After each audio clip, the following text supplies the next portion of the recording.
everyone. I made a video earlier today. I was having a passkey fault problem in a 96 Cadillac Fleetwood Brougham.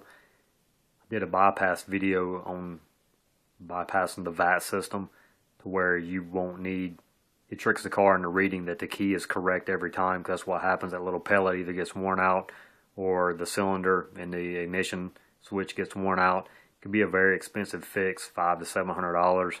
This right here, I did it in 15 minutes. Cost us $7. Go to Radio Shack, buy a pack of resistors. When you measure them out, make sure you measure them in kilo ohms and not ohms. That pack does come with both, so make sure you pay attention to what you're measuring. These right here are the values I had to get to measure out my key. On the left here, there are 15 different codes for GM, 15 different passcodes, and that's what I found just researching. These should be the 15 different codes on the left. The rest of the columns here are the scenarios I had to do with the resistors to come up with the proper unit value for that particular key when I jumped it out. So I had to do a few of these to try to figure out which one I had or what I needed for my key. So I went ahead and did the other keys, maybe save someone some time. It did take a little bit of time to do all this mathematical work, so hopefully this will save someone a little bit of time.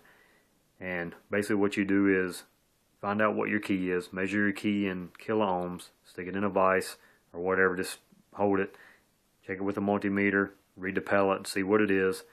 Let's say for example you have the 11.801 kilo ohm chip, then these are the grouping scenarios you'll need for the resistors to come up with the best possible value that I could find.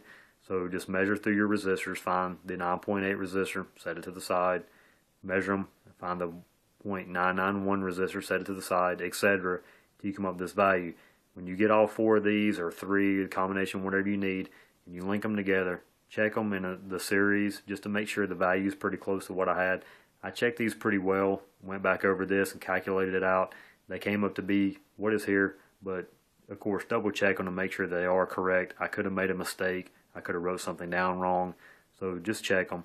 But this is a quick reference guide. I went back on this one and found a better value than what I had. That's why these are kind of marked out.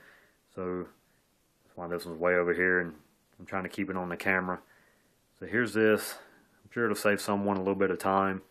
And if you have any questions or for some reason you can't read this or make it out or still don't quite understand what this is entailing, just ask. I'll answer it, leave it in the comment or something. You know, I'll try to answer it the best I can, but like I said, hopefully this will help people solve these problems. Apparently what I'm reading, GM is bad about those passcode faults on their cars, and you know, it's not an uncommon problem.